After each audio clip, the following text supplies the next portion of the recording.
Hello అండి, welcome to Madhu lessons. ఈరోజు మనం ఏడో తరగతి సోషల్లో ఉన్నటువంటి భారత రాజ్యాంగం దాని పరిచయాన్ని గురించి ఈ వీడియోలో చూద్దాం. ఇంతకుముందు వీడియోలో భారత ప్రభుత్వం ఎన్నంచెలుగా ఉంది, భారత ప్రభుత్వం, రాష్ట్ర ప్రభుత్వం, కేంద్ర ప్రభుత్వం, అలాగే స్థానిక ప్రభుత్వాల గురించి వివరించడం జరిగింది. ఈ వీడియోలో భారత రాజ్యాంగం దాని పరిచయాన్ని గురించి వివరిస్తున్నాను. వీడియో కనుక మొదటిసారి చూస్తున్నట్టయితే ఛానల్ని సబ్స్క్రైబ్ చేసుకోండి. వీడియో నచ్చినట్టయితే లైక్ చేయండి, అలాగే మీ ఫ్రెండ్స్ అందరికీ షేర్ చేయండి. భారత రాజ్యాంగ నేపథ్యం.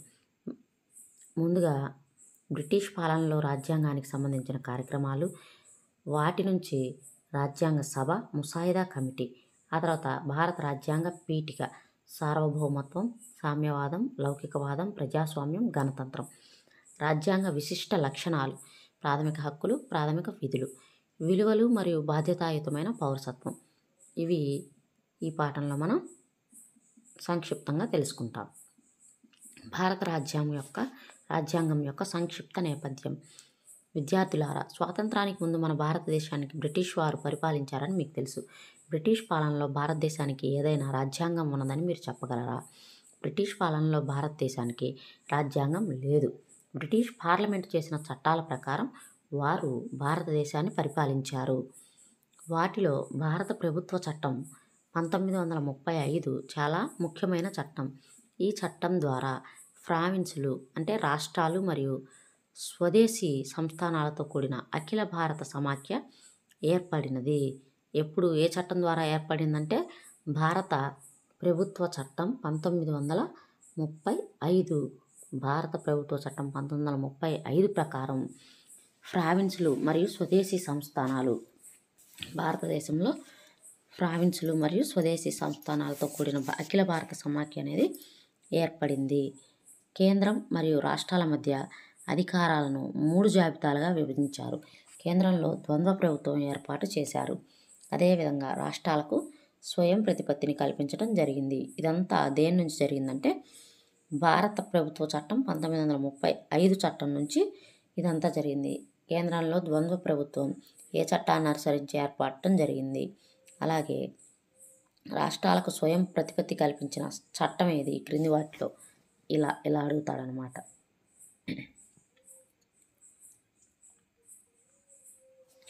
బ్రిటిష్ పాలనలో భారత రాజ్యాంగానికి సంబంధించిన కార్యక్రమాలు. బ్రిటిష్ పరిపాలనలో ఉన్నప్పుడు మన భారత రాజ్యాంగానికి సంబంధించిన కార్యక్రమాలు.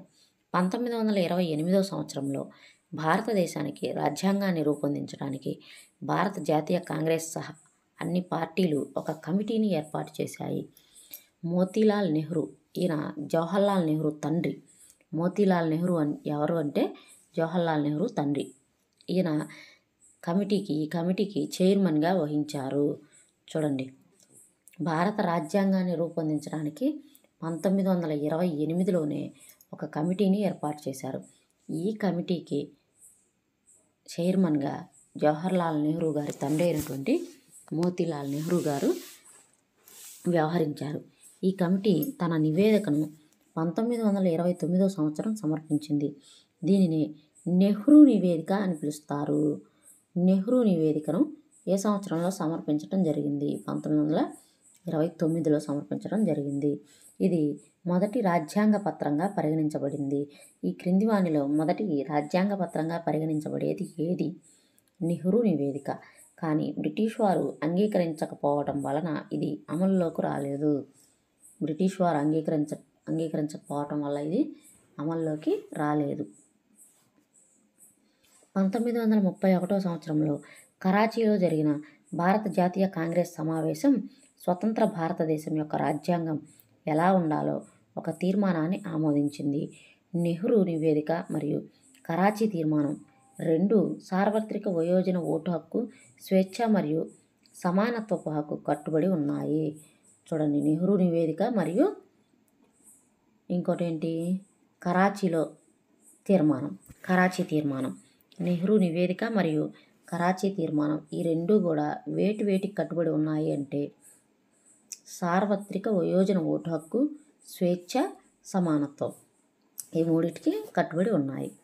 ఇక్కడ చూడండి, రాజ్యాంగం అని దేశం యొక్క స్వభావం, ప్రభుత్వం రూపం, పౌరుల హక్కులు మరియు విధులను తెలియజేసే నియమ నిబంధనలతో కూడిన ప్రాథమిక చట్టమే రాజ్యాంగం. ఇది లిఖిత లేదా అలిఖిత రూపంలో ఉంటుంది. మన భారత రాజ్యాంగం లిఖిత రూపంలో ఉంది, కానీ బ్రిటిష్ రాజ్యాంగం అలిఖిత రూపంలో ఉంది. ఈ క్రింది వానిలో ఏ రాజ్యాంగం అలిఖిత రూపంలో ఉంది? బ్రిటిష్ రాజ్యాంగం.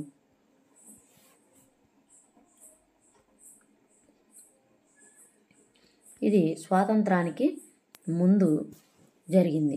రాజ్యాంగం గురించి తీర్మానాలు ఇవన్నీ జరిగినాయి అన్నమాట. ఇప్పుడు 1928లో అందరూ కలిసి ఒక కమిటీని ఏర్పాటు చేశారు. 29లో ఆ కమిటీ నివేదికను సమర్పించింది. దీన్నే నెహ్రూ నివేదిక అని పిలిచేవారు.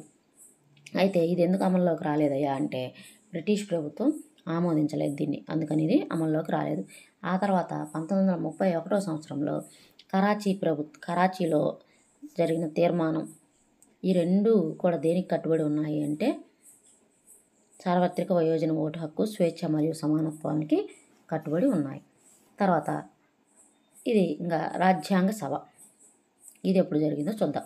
రాజ్యాంగాన్ని రూపొందించడానికి ఎన్నుకోబడిన ప్రతినిధుల చేత ఏర్పడిన సభని రాజ్యాంగ సభ అంటారు. రాజ్యాంగాన్ని రూపొందించడానికి ఎన్నుకోబడిన ప్రతినిధుల చేత ఏర్పడిన సభనే రాజ్యాంగ సభ అంటారు. మొదటిసారిగా 1934లో భారత జాతీయ కాంగ్రెస్ ఒక రాజ్యాంగ సభ కోసం డిమాండ్ చేసింది. భారత జాతీయ కాంగ్రెస్ 1934లో రాజ్యాంగ సభ కోసం డిమాండ్ చేసింది. 1946 క్యాబినెట్ మిషన్ ప్లాన్ ప్రకారం రాజ్యాంగ సభకు జూలై 1946లో ఎన్నికలు జరిగాయి. ఎప్పుడు రాజ్యాంగ సభకు ఎన్నికలు జరిగాయి అంటే 1946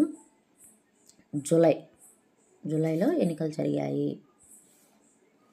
ఇక్కడ చూడండి, భారతదేశం యొక్క ఐక్యతను కాపాడటం మరియు దానిని స్వాతంత్ర్యం ప్రసాదించే లక్ష్యంతో బ్రిటిష్ ప్రభుత్వం నుండి భారత నాయకత్వాన్ని, అధికారాలను బదిలీ చేయటం గురించి చర్చించడానికి ఉద్దేశించిన క్యాబినెట్ మిషన్ 1946లో భారతదేశానికి వచ్చింది. అదేవిధంగా రాజ్యాంగ అసెంబ్లీని ఏర్పాటు చేయాలని సిఫార్సు చేసింది.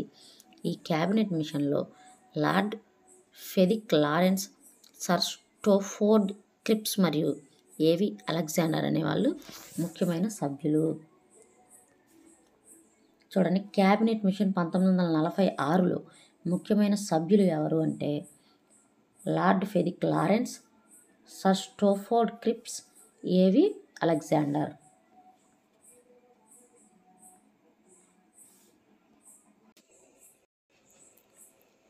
రాజ్యాంగ సభ సభ్యులను ప్రొవిన్షియల్ అసెంబ్లీ సభ్యులు పరోక్షంగా ఎన్నుకుంటారు. క్యాబినెట్ మిషన్ ప్రణాళిక ప్రతి బ్రిటిష్ పాలిత ప్రాంతం లేదా రాష్ట్రం నుండి మరియు ప్రతి స్వదేశీ సంస్థానం నుండి సీట్లను కేటాయించింది. చూడండి, రాజ్యాంగ సభ సభ్యులను ప్రొవిన్షియల్ అసెంబ్లీ సభ్యులు పరోక్షంగా ఎన్నుకుంటారు. క్యాబినెట్ మిషన్ ప్రణాళిక ప్రతి బ్రిటిష్ పాలిత ప్రాంతానికి అలాగే స్వదేశీ సంస్థానాల నుంచి కూడా కొన్ని సీట్లను కేటాయించింది. దీని ప్రకారం బ్రిటిష్ పాలనలో ఉన్న రాష్ట్రాలు లేదా ప్రాంతాల నుండి 292 మంది సభ్యులను ఎన్నుకున్నారు మరియు స్వదేశీ సంస్థానాలన్నీ కలిసి 93 సభ్యులను సిఫార్సు చేశాయి. ఢిల్లీ, అజ్మీర్, మేవాడ్, కూర్గ్ మరియు బ్రిటిష్ బెల్చిస్తాన్ నుండి 4 సభ్యులను ఎన్నుకున్నారు. దీంతో భారత రాజ్యాంగ సభ మొత్తం సభ్యుల సంఖ్య 389కి చేరుకుంది. చూడండి, భారత రాజ్యాంగ సభ సభ్యుల కోసం బ్రిటిష్ పాలనలో ఉన్న రాష్ట్రాలేమో 292 మంది సభ్యులను ఎన్నుకున్నాయంట. స్వదేశీ సంస్థానాలన్నీ కలిసి 93 సభ్యులను ఎన్నుకున్నాయంట. ఢిల్లీ అలాగే అజ్మీర్, మేవాడ్, కూర్గ్ వీటి నుంచి 4 సభ్యులను ఎన్నుకోవడం జరిగింది. దీంతో భారత రాజ్యాంగ సభ మొత్తం సభ్యుల సంఖ్య 389కి చేరుకుంది. ఈ 389 మంది సభ్యులలో 26 మంది షెడ్యూల్డ్ కులాలకు చెందినవారు. ఎంతమంది షెడ్యూల్డ్ కులాలకు చెందినవారండి? 26 మంది షెడ్యూల్డ్ కులాలకు చెందినవారు. అలాగే 9 మంది మహిళలు ఉన్నారు. చూడండి, మొత్తం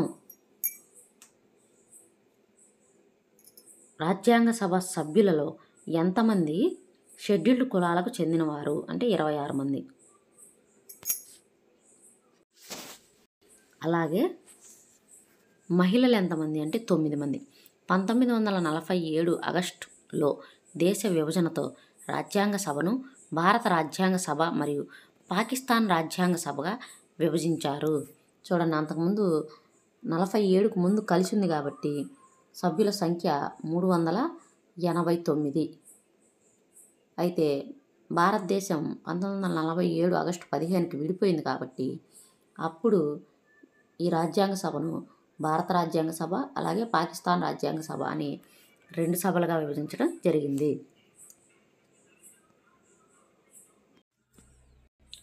ఈ విధంగా భారత్ అలాగే పాకిస్తాన్కి సంబంధించి 2 రాజ్యాంగ సభలుగా విడిపోవటం జరిగింది.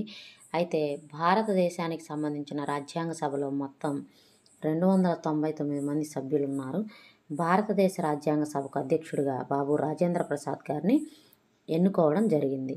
అలాగే పాకిస్తాన్ రాజ్యాంగ సభ అధ్యక్షుడిగా మహమ్మద్ అలీ జిన్నాను ఎన్నుకున్నారు. ఇక్కడ డాక్టర్ బాబు రాజేంద్ర ప్రసాద్ గారి బొమ్మ ఇచ్చారు.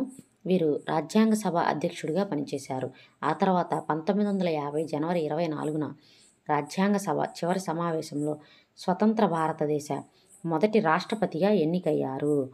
చూడండి, రాజ్యాంగ సభ అధ్యక్షుడిగా పనిచేసి 1950 జనవరి 24న రాజ్యాంగ సభ చివరి సమావేశంలో స్వతంత్ర భారత మొదటి రాష్ట్రపతిగా ఎన్నికయ్యారు. రెండోసారి కూడా రాష్ట్రపతిగా ఎన్నికైన ఏకైక వ్యక్తి ఎవరు అంటే డాక్టర్ బాబు రాజేంద్ర ప్రసాద్ గారు. ఈయన పదవీ కాలం వచ్చేసరికి 1950 నుండి 1962 వరకు కొనసాగారు.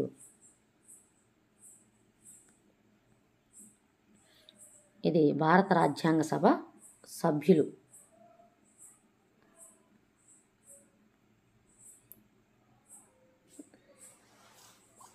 తర్వాత ముసాయిదా కమిటీ. ముసాయిదా రాజ్యాంగాన్ని తయారు చేసే బాధ్యతను ముసాయిదా కమిటీకి అప్పగించారు. 1947 ఆగస్టు 29న డాక్టర్ బిఆర్ అంబేద్కర్ అధ్యక్షతన 7 సభ్యులతో కూడిన ముసాయిదా కమిటీని ఏర్పాటు చేశారు.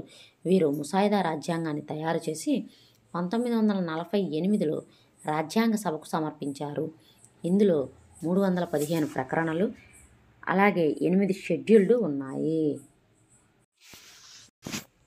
ఈ ముసాయిదా రాజ్యాంగాన్ని 8 నెలల పాటు ప్రజల ముందు ఉంచడం జరిగింది. ఈ సుదీర్ఘ సమయంలో విమర్శకులు మరియు సలహాదారులు రాజ్యాంగంలోని ప్రకరణలపై తమ భావాలను వ్యక్తీకరించడానికి తగినంత సమయం ఇవ్వటం జరిగింది. సవరణల తరువాత 395 ప్రకరణలు, 22 భాగాలు మరియు 8 షెడ్యూళ్లతో కూడిన రాజ్యాంగ సభ చేత 1949 నవంబర్ 26న ఆమోదించబడింది. అలాగే 1950 జనవరి 26న అమల్లోకి వచ్చింది. చూడండి, రాజ్యాంగ ముసాయిదా కమిటీ చైర్మన్ ఎవరు అంటే డాక్టర్ బిఆర్ అంబేద్కర్ గారు. ఈ రాజ్యాంగ ముసాయిదా కమిటీ 1947 ఆగస్టు 29న ఏర్పడింది. ఇందులోని సభ్యుల సంఖ్య 7. వీళ్ళు ఎప్పుడు రాజ్యాంగ ముసాయిదాని తయారు చేసి సమర్పించారు అంటే 1948లో రాజ్యాంగ సభకు సమర్పించటం జరిగింది. అప్పుడు వాళ్ళు సమర్పించినప్పుడు అందులో ఉన్న ప్రకరణలు మరియు షెడ్యూళ్ళు ఎన్ని అంటే 315 ప్రకరణలు అలాగే 8 షెడ్యూళ్ళు ఉన్నాయి. మరి ప్రజల ముందు ఉంచిన తర్వాత ప్రజల సలహాలు సూచనలు అన్నీ తీసుకొని రాజ్యాంగ ముసాయిదా కమిటీ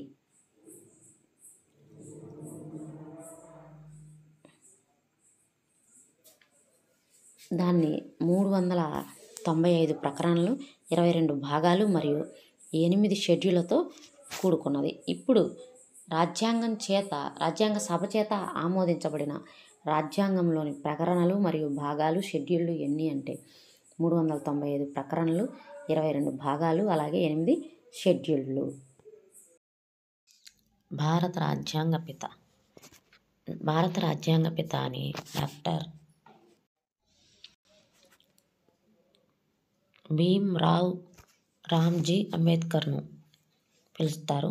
ఈ భీమ్రావ్ రామ్జీ అంబేద్కర్ను బాబాసాహెబ్ అంబేద్కర్ అని కూడా పిలుస్తారు. వీరు న్యాయశాస్త్రవేత్త, సామాజిక సంస్కర్త మరియు రాజకీయవేత్త. భీమ్రావ్ అంబేద్కర్ భీమాబాయి మరియు రామ్జీ దంపతులకు ఏప్రిల్ 14, 1891న సెంట్రల్ ప్రావిన్స్ అంటే మధ్యప్రదేశ్లోని మౌ ఆర్మీ కంటోన్మెంట్లో జన్మించారు. అంబేద్కర్ తండ్రి బ్రిటిష్ వారి భారత సైన్యంలో సుబేదారుగా పనిచేసి 1894లో పదవీ విరమణ చేసిన తరువాత కుటుంబంతో సెంట్రల్ ప్రావిన్స్లోని సతారాకు వెళ్ళారు. తన బాల్యంలో అంబేద్కర్ అనేక సవాళ్లను ఎదుర్కొన్నారు. అవి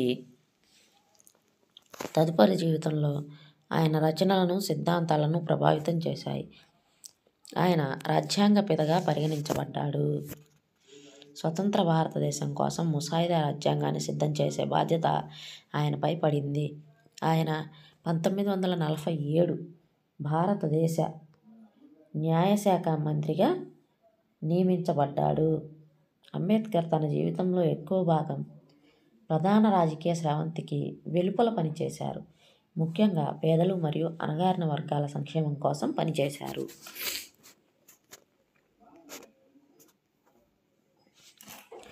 మన రాజ్యాంగాన్ని 1949 నవంబర్ 26న రాజ్యాంగ సభ ఆమోదించింది. కానీ ఇది 1950 జనవరి 26న అమలులోకి వచ్చింది. రాజ్యాంగ దినోత్సవం. భారత రాజ్యాంగాన్ని 1949 నవంబర్ 26న రాజ్యాంగ సభ ఆమోదించింది. దానికి గుర్తుగా భారతదేశంలో రాజ్యాంగ దినోత్సవం సంవిధాన్ దివస్ ప్రతి సంవత్సరం నవంబర్ 26న జరుపుకుంటారు. ఇంపార్టెంట్. భారత రాజ్యాంగ సభ రాజ్యాంగాన్ని ఎప్పుడు ఆమోదించింది అంటే 1949 నవంబర్ 26న ఆమోదించింది. మరి అమల్లోకి వచ్చింది ఎప్పుడంటే 1950 జనవరి 26న అమల్లోకి వచ్చింది.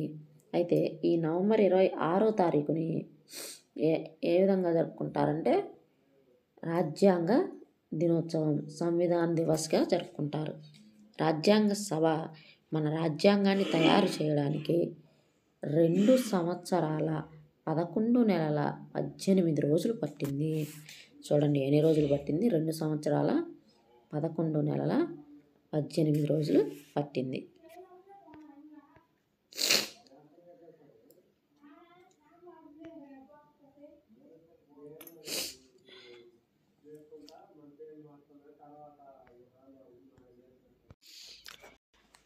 మీ పాఠ్యపుస్తకం ప్రారంభంలో పీఠిక లేదా ముందు మాట లేదా ఈ పుస్తకం గురించి అనుశీర్షికలలో ఏదో ఒకటి గమనిస్తారు.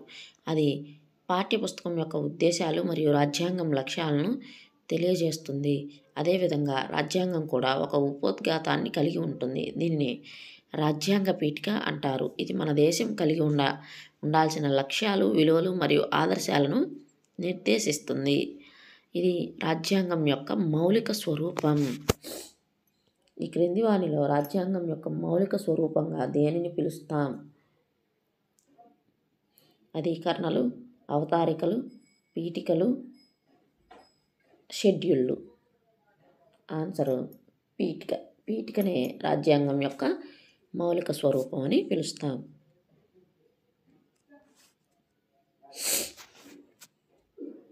ఇక్కడ చూడండి 13/12/1946 రాజ్యాంగ సభ ప్రారంభ సమయంలో ప్రసంగిస్తున్న పండిట్ జవహర్లాల్ నెహ్రూ గారు. ఆ రోజు అతడు లక్ష్యాల తీర్మానంను ప్రతిపాదించారు. ఈ బిట్ అడిగారండి టెట్లో. లక్ష్యాల తీర్మానాన్ని ప్రతిపాదించింది ఎవరు అని అడిగాడు. జవహర్లాల్ నెహ్రూ. ఇది ఎప్పుడు జరిగిందంటే 13 డిసెంబర్ 1946లో జరిగింది. లక్ష్యాల తీర్మానాన్ని ఎప్పుడు ప్రతిపాదించారంటే 1946లో. ఎవరు ప్రతిపాదించారంటే జవహర్లాల్ నెహ్రూ గారు. ఇదే భారత రాజ్యాంగ పీఠికకు మూలాధారం. భారత రాజ్యాంగ పీఠికకు మూలాధారమైనది ఏంటి అంటే లక్ష్యాల తీర్మానం. ఇక్కడ ప్రకరణ లేదా అధికరణ అనేది రాజ్యాంగంలో ఒక నిర్దిష్ట అంశంపై నిర్దిష్ట నియమం లేదా సూత్రాన్ని సూచిస్తుంది. భాగం అనేది ఒక భావనకు సంబంధించిన ప్రకరణ సముదాయాలను సూచిస్తుంది. షెడ్యూల్డ్ అనేది ప్రకరణలో పేర్కొనబడిన అదనపు సమాచారం లేదా వివరాలను సూచిస్తుంది. చూడండి, ఇక్కడ సామ్యవాద, లౌకిక అనే పదాలు 1976లో 42వ రాజ్యాంగ సవరణ ద్వారా ప్రవేశికలో చేర్చబడ్డాయి. ఎక్కడ చేర్చబడ్డాయి అంటే ప్రవేశిక. సామ్యవాద, లౌకిక అనే పదాలు సవరణ ద్వారా ఎక్కడ చేర్చబడ్డాయంటే ప్రవేశికలో చేర్చబడ్డాయి. ఏ సంవత్సరం ఏ రాజ్యాంగ సవరణ అంటే 1976లో 42వ రాజ్యాంగ సవరణ ద్వారా ఇది జరిగింది.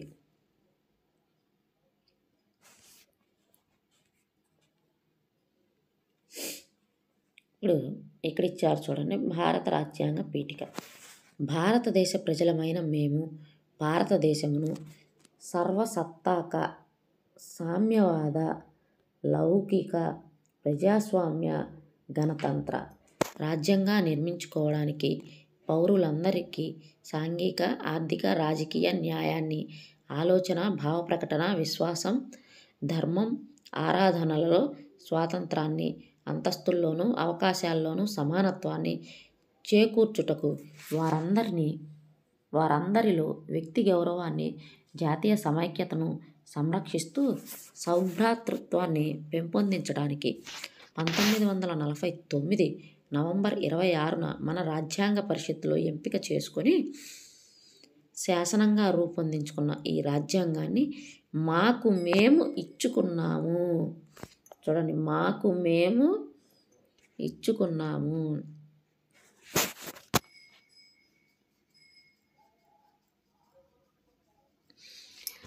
మన రాజ్యాంగ పీఠికను చాలా జాగ్రత్తగా చదవండి. మన రాజ్యాంగ పీఠిక భారతదేశ ప్రజలమైన మేముతో ప్రారంభమవుతుంది. రాజ్యాంగ పీఠిక దేనితో ప్రారంభమవుతుంది అంటే భారతదేశ ప్రజలమైన మేము అనే పదాలతో ప్రారంభమవుతుంది.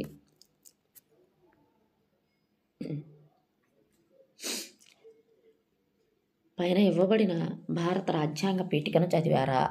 ప్రవేశికలో ఉన్నట్లు రాజ్యాంగ విలువలు మొత్తం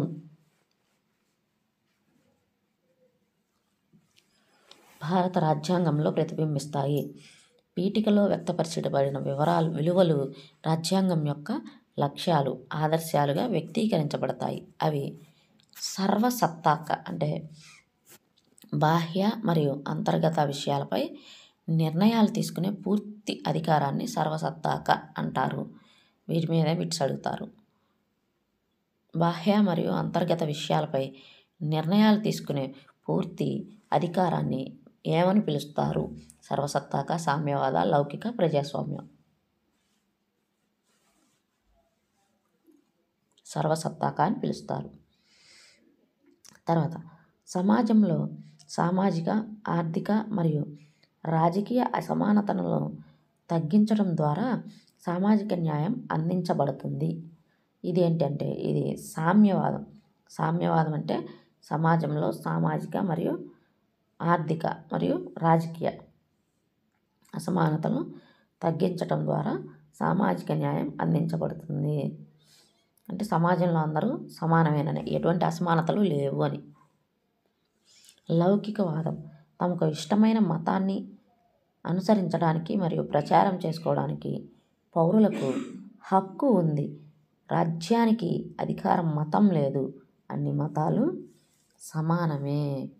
భారత రాజ్యాంగ మతం ఏది? భారతదేశ జాతీయ మతం ఏది అంటే దానికి ఏమి, భారతదేశానికి ఒక మతం ఏమి ముద్దు కాదు, ఒక మతం ఏమి తక్కువ కాదు. అసలు ఏ మతాన్ని అన్ని మతాలని గౌరవిస్తుంది కానీ ఏ మతాన్ని నెత్తిన పెట్టుకోలేదు, అందరూ సమానమే అని చెప్పింది. దీన్నే లౌకికవాదం అని అంటారు. తర్వాత ప్రజాస్వామ్యం. ప్రజలచే ఎన్నుకోబడిన ప్రజాప్రతినిధులచే ప్రభుత్వం నడపబడుతుంది. ఇది ప్రజాస్వామ్యం. తర్వాత గణతంత్ర వ్యవస్థ. రాజ్యాధినేత ఎన్నికల ద్వారా ఎన్నుకోబడతాడు. గణతంత్ర వ్యవస్థలో రాజ్యాంగ నేత ఎన్నికల ద్వారా ఎన్నుకోబడతాడు.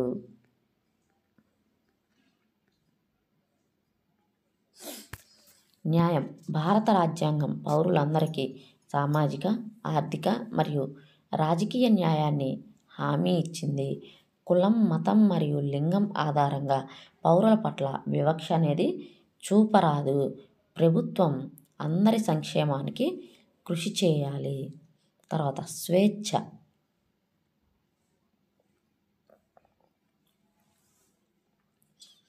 అందరికీ స్వేచ్ఛ అని అర్థం. రాజ్యాంగ ప్రవేశిక పౌరులకి ఒకరి స్వంత నమ్మకం మరియు విశ్వాసం ప్రకారం ఆలోచించడం, వ్యక్తీకరించడం మరియు ఆరాధించడం కోసం స్వేచ్ఛను అందిస్తుంది.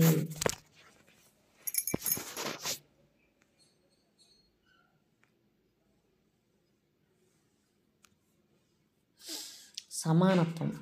చట్టం ముందు అందరూ సమానమే. పౌరులందరూ అభివృద్ధికి సమాన అవకాశాలు పొందుతారు. భారత రాజ్యాంగం యొక్క ఉపోద్ఘాతం పౌరులందరికీ సమాన హోదాను సాధించటానికి అవకాశాలను కల్పిస్తుంది. తర్వాత సౌభ్రాతృత్వం అనగా సోదర భావం. ఇది ప్రజలందరి మధ్య ఐక్యత, సమగ్రత మరియు విధేయతను ప్రోత్సహిస్తుంది. తర్వాత ఐక్యత మరియు సమగ్రత. దేశం యొక్క ఐక్యత మరియు సమగ్రత అనేది మన దేశం యొక్క అభివృద్ధి మరియు పురోగతి ఐక్యంగా ఉండాలని పేర్కొనడం పీఠికలో మరొక వాగ్దానం. భారతదేశం సమాఖ్య స్వభావం కలిగి ఉన్నప్పటికీ ఇది ఏకీకృత న్యాయ వ్యవస్థ, ఏక పౌరసత్వం, ఒకే రాజ్యాంగం మరియు ప్రాథమిక హక్కులు మరియు అఖిల భారత సేవల వ్యవస్థను కలిగి ఉంది.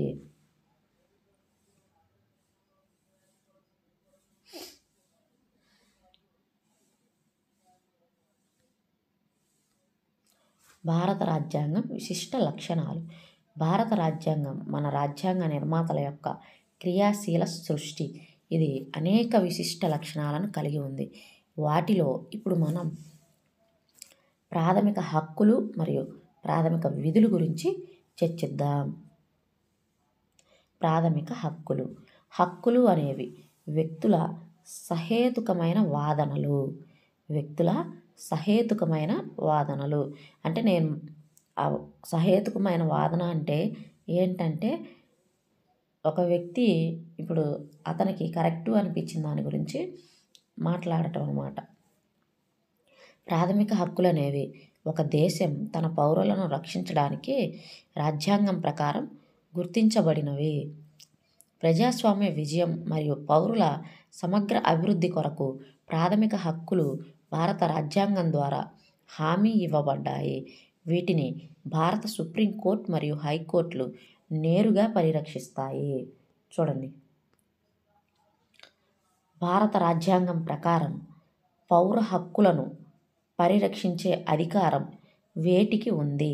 సుప్రీంకోర్టు మరియు హైకోర్టుకు ఉంది, లేదా న్యాయస్థానాలకు అని కూడా చెప్పొచ్చు. న్యాయస్థానానికి ఉంది. భారత రాజ్యాంగంలో 3వ భాగంలో ఆర్టికల్ 14 నుండి 32 వరకు 6 ప్రాథమిక హక్కులు ఉన్నాయి. చూడండి ఎక్కడ ఉన్నాయంటే భారత రాజ్యాంగంలో 3వ భాగం. ఎన్నో భాగంలో? 3వ భాగంలో ఆర్టికల్ 14 నుండి 32 వరకు ప్రాథమిక హక్కులు నుంచి ఉన్నాయి. ఎన్ని ప్రాథమిక హక్కులు ఉన్నాయంటే 6 ఉన్నాయి.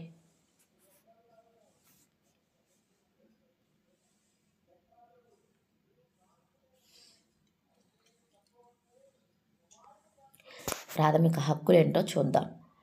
ఇవి సమానత్వపు హక్కు, స్వేచ్ఛా హక్కు, పీడనాన్ని నిరోధించే హక్కు, తర్వాత రాజ్యాంగ పరిహారపు హక్కు, విద్యా సాంస్కృతిక హక్కు, తర్వాత మత స్వాతంత్రపు హక్కు. సమానత్వపు హక్కు అంటే అందరూ సమానమేనని. తర్వాత స్వేచ్ఛా హక్కు, వ్యక్తికి తగినంత స్వేచ్ఛను ఇవ్వబడింది మన రాజ్యాంగం ద్వారా.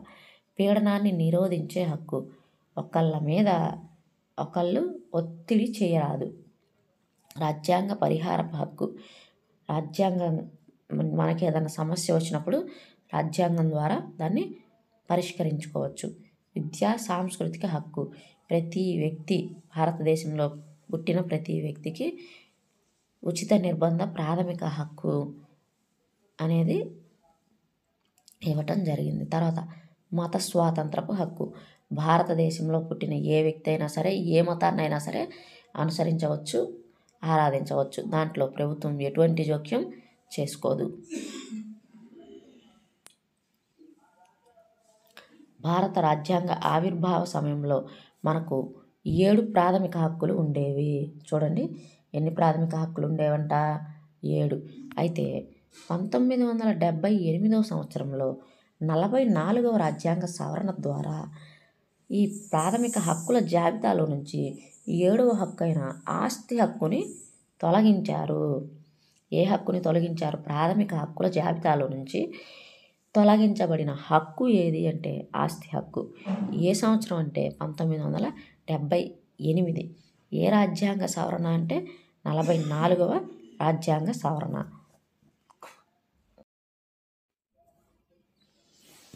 ఇక్కడ హక్కులు అలాగే వాటి గురించి వివరణ ఇవ్వటం జరిగింది. చూడండి, సమానత్వపు హక్కు. మొట్టమొదటి ఏంటంటే సమానత్వపు హక్కు. ఇది ప్రకరణ 14 నుండి 18 వరకు ఈ సమానత్వపు హక్కు గురించి ఇవ్వడం జరిగింది. భారత రాజ్యాంగం సమానత్వపు హక్కును హామీ ఇస్తుంది. ఇది చట్టం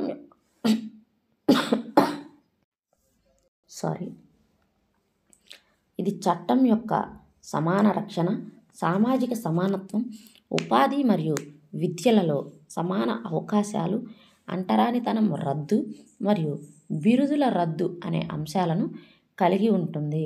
చూడండి, ఏమేం కలిగి ఉంటుంది సమానత్వపు హక్కు అంటే చట్టం యొక్క సమాన రక్షణ, సామాజిక సమానత్వం, ఉపాధి మరియు విద్యలలో సమాన అవకాశాలు, అంటరానితనం రద్దు మరియు బిరుదుల రద్దు. ఈ అంశాలన్నీ సమానత్వపు హక్కు కలిగి ఉంటుంది. ఇప్పుడు బిట్ ఫార్మేషన్ ఎలా ఉంటుందంటే బిరుదుల రద్దు అనే అంశం ఈ హక్కులో భాగంగా ఉంది. బిరుదుల రద్దు అనే అంశాన్ని కలిగి ఉన్న హక్కు ఏంటి? సమానత్వపు హక్కు. తర్వాత స్వేచ్ఛా హక్కు. ఇది ప్రకరణ 19 నుంచి 22 వరకు 19 నుంచి 22 వరకు ఉంది. స్వేచ్ఛా హక్కు కింద 6 రకాలైన స్వేచ్ఛలకు హామీ ఇస్తుంది. స్వేచ్ఛా హక్కు కింద మన రాజ్యాంగం మనకి 6 రకాలైన హక్కులకు హామీ ఇవ్వటం జరుగుతుంది. అవి వాక్ మరియు భావ ప్రకటన స్వేచ్ఛ, వాక్ మరియు భావ ప్రకటన స్వేచ్ఛ. తర్వాత ఆయుధాలు లేకుండా శాంతియుతంగా సమావేశమయ్యే స్వేచ్ఛ.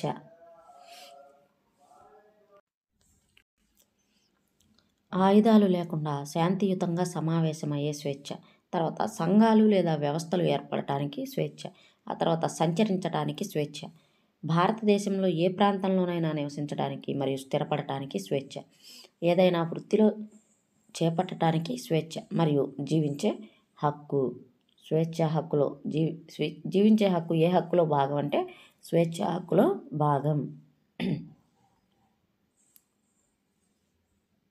6 రకాలుగా మనకి హామీ ఇస్తుందన్నాం కదా, అదేంటి? ఫస్ట్ వాక్ మరియు భావ ప్రకటన స్వేచ్ఛ. అంటే మనం ఇతరులను కించపరచకుండా, ఇతరుల మనోభావాలు దెబ్బతినకుండా మనం ఏదైనా సరే మాట్లాడవచ్చు, మన భావాన్ని ప్రకటించవచ్చు. ఆ తర్వాత ఆయుధాలు లేకుండా శాంతియుతంగా సమావేశమయ్యి మాట్లాడుకోవచ్చు. తర్వాత సంఘాలు లేదా వ్యవస్థల్ని ఏర్పాటు చేసుకోవచ్చు. తర్వాత భారతదేశంలో ఎక్కడైనా సంచరించడానికి నువ్వు ముస్లిం ప్రాంతంలోకి వెళ్ళకూడదు, క్రైస్తవ ప్రాంతంలోకి వెళ్ళకూడదు, హిందూ ప్రాంతంలోకి వెళ్ళకూడదు, ఇలాంటిది ఏమీ లేకుండా భారతదేశంలో ఎక్కడికైనా సరే వెళ్ళొచ్చు. అలాగే ఎక్కడైనా సరే నివసించవచ్చు, స్థిరపడవచ్చు. ఇప్పుడు మన ప్రాపర్ ఒక చోట అయితే మనం బతుకు తెరువు కోసం ఇప్పుడు హైదరాబాద్ పోతున్నాం, లేకపోతే బెంగళూరు పోతున్నాం, లేకపోతే కర్ణాటక పోతున్నాం, ఇలా వెళ్ళి అక్కడ ఉద్యోగం చేసుకుంటూ అక్కడే ఉంటున్నాం, కొన్నాళ్ళకు మనకు ఆ పరిస్థితులు అలవాటైతే మనం అక్కడే స్థిరపడవచ్చు కూడా. ఎవరు దానికి అభ్యంతరం చెప్పడానికి లేదు. ఏదైనా వృత్తి చేపట్టడానికి స్వేచ్ఛ మరియు జీవించే హక్కు. తర్వాత పీడనాన్ని నిరోధించే హక్కు. ఇది ప్రకరణ 23 నుంచి 24 వరకు ఉంది. ఈ కింది హక్కు అన్ని రకాల వెట్టి చాకిరీ నిషేధించబడింది. ఏ హక్కు ద్వారా వెట్టి చాకిరీ నిషేధించబడింది అంటే పీడనాన్ని నిరోధించే హక్కు ద్వారా. ఇది బాల కార్మిక వ్యవస్థను కూడా నిషేధిస్తుంది. చూడండి, బాల కార్మిక వ్యవస్థను నిషేధాన్ని గురించి తెలిపే హక్కు ఏంటంటే పీడనాన్ని నిరోధించే హక్కు. 14 సంవత్సరాల కంటే తక్కువ వయసు ఉన్న పిల్లలను ఏదేని కర్మాగారంలో లేదా గనులలో పనిచేయించరాదు, ఏ ఇతర ప్రమాదకర ఉపాధిలోనూ నియమించరాదు అని రాజ్యాంగం చెబుతుంది. దేని ద్వారా, ఏ హక్కు ద్వారా చెబుతోంది అంటే పీడనాన్ని నిరోధించే హక్కు ద్వారా చెబుతోంది. తర్వాత మత స్వాతంత్రపు హక్కు. వ్యక్తులందరూ తమ మనస్సాక్షిని అనుసరించటానికి మరియు ఏ మతాన్నైనా ఆచరించే స్వేచ్ఛను కలిగి ఉంటారు. మన దేశంలో హిందూ, ఇస్లాం, క్రైస్తవ, సిక్కు, బౌద్ధ, జైన వంటి అనేక మతాలు ఉన్నప్పటికీ రాజ్యానికి అధికార మతం లేదు. మత వ్యవహారాలలో భారత ప్రభుత్వం తటస్థంగా ఉంటుంది. కాబట్టి మన దేశాన్ని లౌకిక రాజ్యంగా పిలుస్తారు.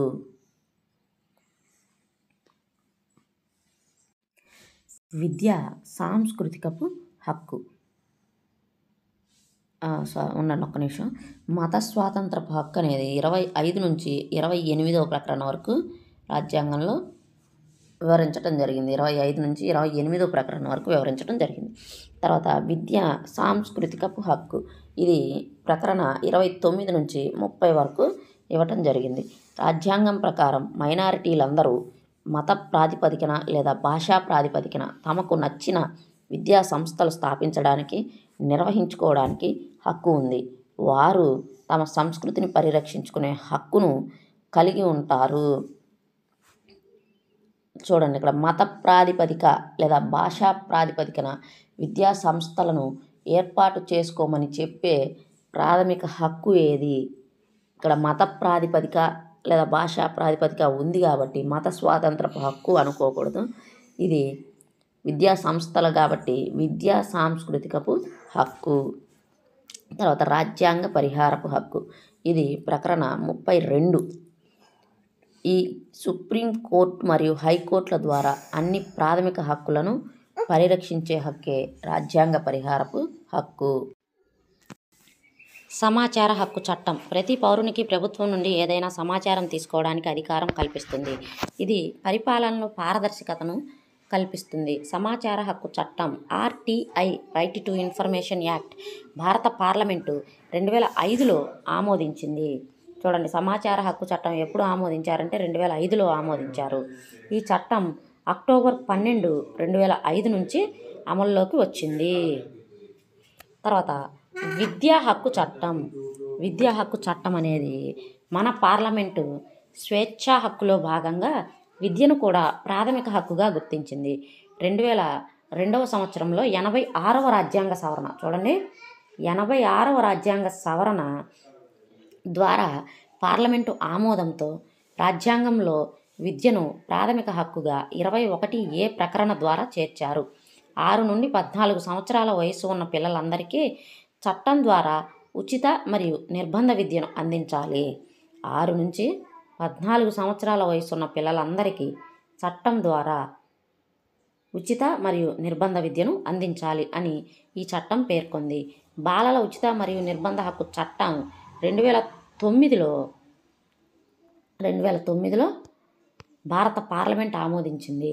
2009లో ఆమోదించింది. ఇది ఏప్రిల్ 1, 2010లో అమల్లోకి వచ్చింది. బాలల హక్కుల పరిరక్షణ సదస్సులో ఐక్యరాజ్య సమితి చేసిన తీర్మానాలపై మన దేశం కూడా సంతకం చేసింది. ఆ విధంగా మన దేశం కూడా బాలల హక్కుల పరిరక్షణకు కట్టుబడి ఉంది. ప్రధానమైన బాలల హక్కులు ఈ క్రింద ఇవ్వబడ్డాయి. ప్రధానమైన బాలల హక్కులు ఏంటి అంటే జీవించే హక్కు, అలాగే రక్షణ పొందే హక్కు, అభివృద్ధి హక్కు, భాగస్వామ్య హక్కు.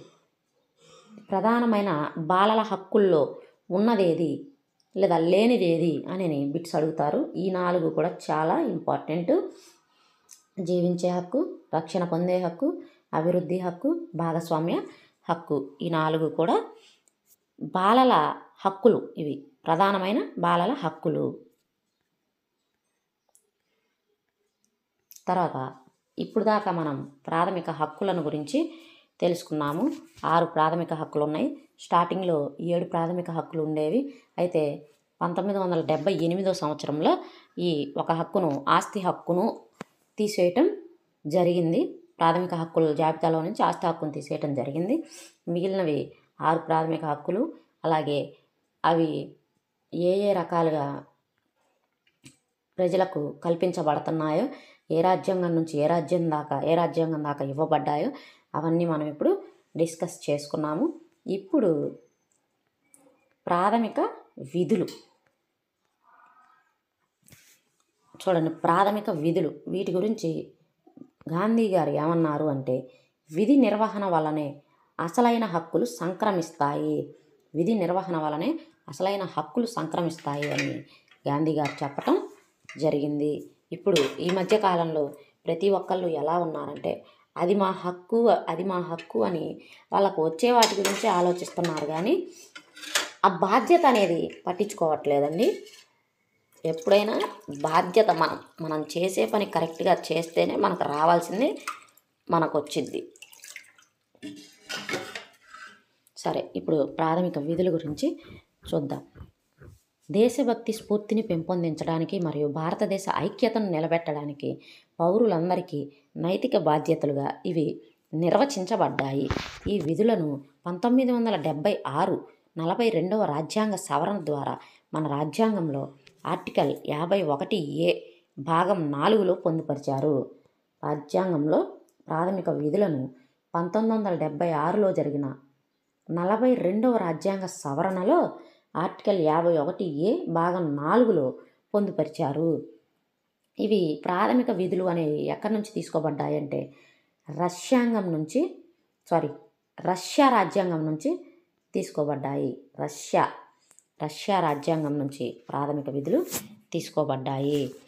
మన భారత రాజ్యాంగంలో ఉన్న ప్రాథమిక విధులు ఏ రాజ్యాంగం నుంచి తీసుకోబడ్డాయి అంటే రష్యా రాజ్యాంగం నుంచి తీసుకోబడ్డాయి. హక్కులు మరియు విధులు ఒకదానికొకటి పరిపూరకమైనవి. హక్కులు ఉన్న చోటే విధులు ఉంటాయి. విధులు లేకుండా హక్కుల గురించి ఆలోచించలేము. ఇప్పుడు మనం ఈ విధులను చూద్దాం. రాజ్యాంగానికి బద్ధుడై ఉండుట, జాతీయ పతాకము, జాతీయ గీతాన్ని గౌరవించటం. ఇది మొదటిది. భారత భౌమాధికారం, ఐక్యత, అఖండతను సమర్థించుట, సంరక్షించుట, సామరస్యాన్ని, సోదరభావాన్ని పెంపొందించుట, సహజ పర్యావరణాన్ని కాపాడి అభివృద్ధి పరచుట, ప్రజల ఆస్తిని సంరక్షించుట, హింసను విడనాడుట. అంటే ఏంది? ఇప్పుడు ఏదైనా ధర్నా వచ్చిందనుకో, బస్సులు తగలబెట్టడం, లేకపోతే షాపులు ఉంటాయిగా, గవర్నమెంట్ ఆఫీసులు ఉంటాయిగా, వాటి మీదకి రాళ్ళు వేయటం, అద్దాలు పగలగొట్టడం, ఇలాంటివి చేస్తుంటారు. అది ఎవరిది? మనదే. మనకే నష్టం. కాబట్టి ప్రజల ఆస్తిని సంరక్షించుట, అలాగే కొట్లాటలు, హింసను విడనాడుట. ఆ తర్వాత విద్యావకాశాలు కల్పించుట, స్వాతంత్ర పోరాట ఆదర్శాలను అనుసరించుట, దేశమును రక్షించుట మరియు కోరినప్పుడు జాతికి సేవ చేయుట, సుసంపన్నమైన సంస్కృతిని అలాగే వారసత్వాన్ని రక్షించుట, శాస్త్రీయ దృక్పథాన్ని, మానవత్వాన్ని పెంపొందించుట, అభ్యున్నతి కోసం కృషి చేయటం. ఇవి ప్రాథమిక విధులు.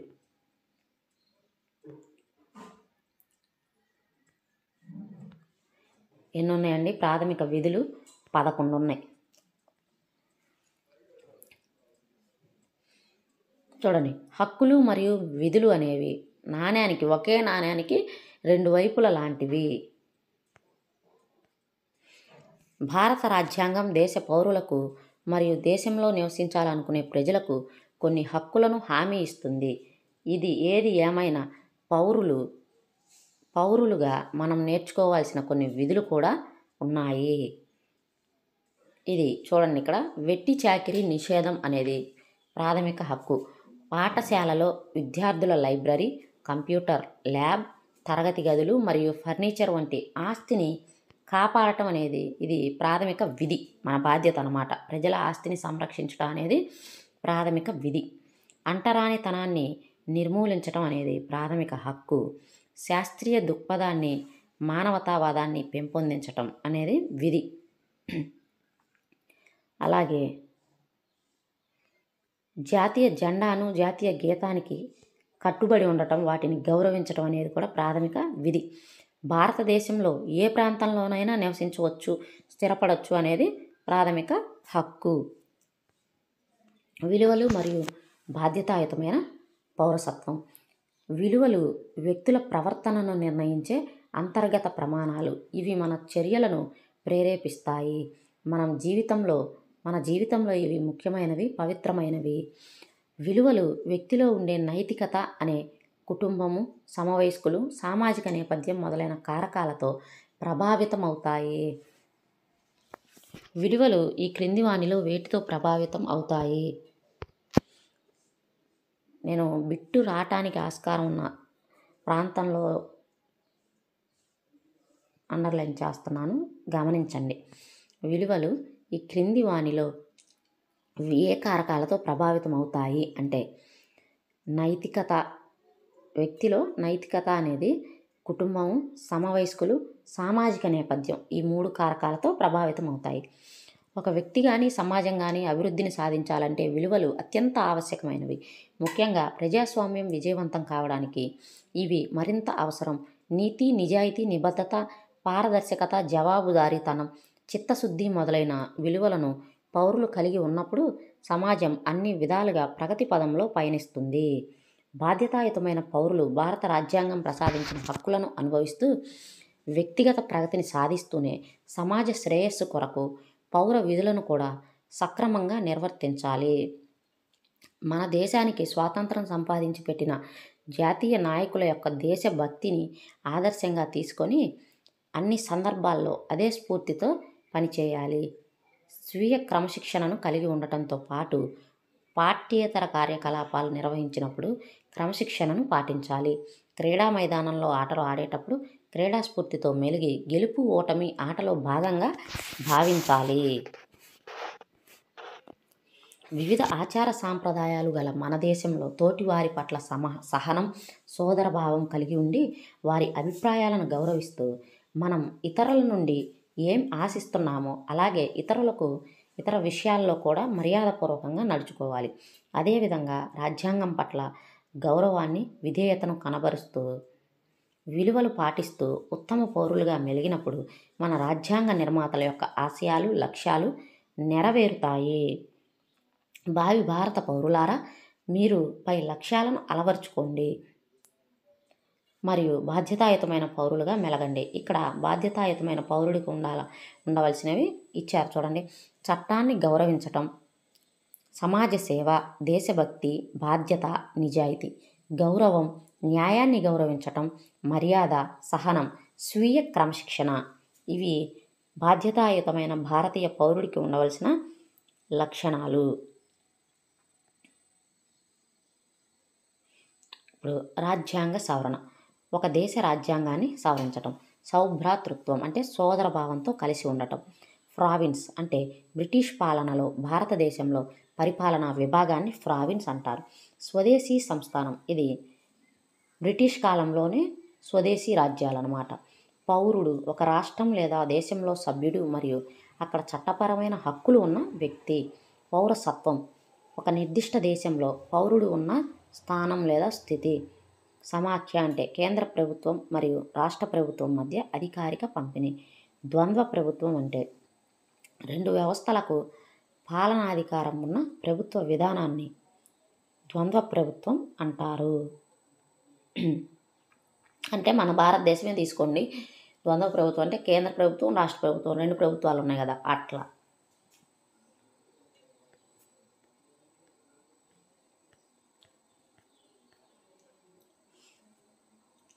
భారత రాజ్యాంగ సభ చైర్మన్ ఎవరు?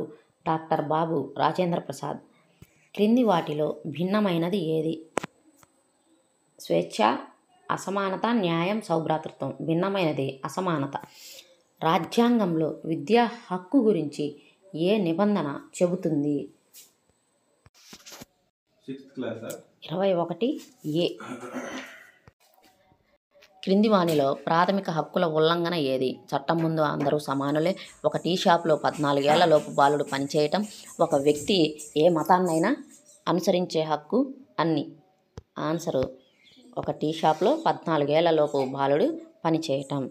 తర్వాత మన రాజ్యాంగంలో ప్రాథమిక విధులను గురించి ఏ నిబంధన తెలియజేస్తుంది? మన రాజ్యాంగంలోని ప్రాథమిక విధులను గురించి ఏ నిబంధన తెలియజేస్తుంది అంటే 51A. భారత రాజ్యాంగం యొక్క లక్ష్యాల తీర్మానంను ఎవరు ప్రతిపాదించారు అంటే జవహర్లాల్ నెహ్రూ.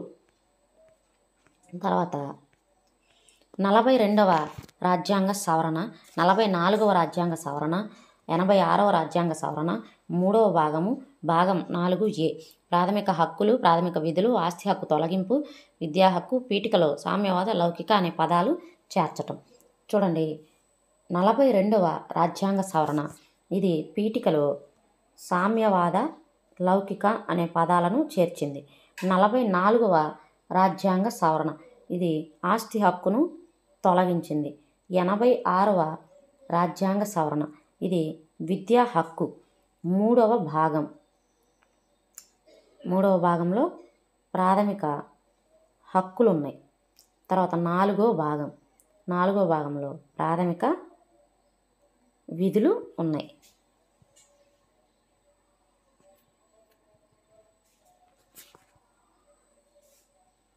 ఇక్కడ కూడా ఏదో ఇచ్చాడు, ఇవి చూద్దాం. పౌరులందరి యొక్క నైతిక బాధ్యత ఏంటి అంటే విధులు. రాజ్యాంగం యొక్క లక్ష్యాలను తెలియపరిచేది ఏంటంటే ప్రవేశిక లేదా పీఠిక. ప్రజల చేత ఏర్పడిన ప్రభుత్వమే ప్రజాస్వామ్యం. వ్యక్తుల సహేతుకమైన వాదనలే హక్కులు. భారత ప్రభుత్వం ఏ మతానికి అనుకూలం కాదు అనేది లౌకిక రాజ్యం. తర్వాత దేశాధినేత ప్రజల చేత ఎన్నుకోబడతాడు అనేది ఇది గణతంత్ర రాజ్యం. ప్రజలందరూ సోదరభావంతో కలిసిమెలిసి జీవించటం అనేది సౌభ్రాతృత్వం. ఇది రాజ్యాంగం యొక్క పరిచయం అన్నమాట. భారత రాజ్యాంగం గురించి మనకి 7వ తరగతిలో ఇచ్చినటువంటి ఇంపార్టెంట్ నోటు ఏంటంటే ఎక్కువగా ప్రాథమిక హక్కులు, ప్రాథమిక విధులను గురించి బ్రీఫ్గా ఎక్స్ప్లెయిన్ చేయటం జరిగింది. వీడియో నచ్చినట్టయితే లైక్ చేయండి, షేర్ చేయండి, అలాగే మన ఛానల్ని సబ్స్క్రైబ్ చేసుకోండి. Thank you for watching.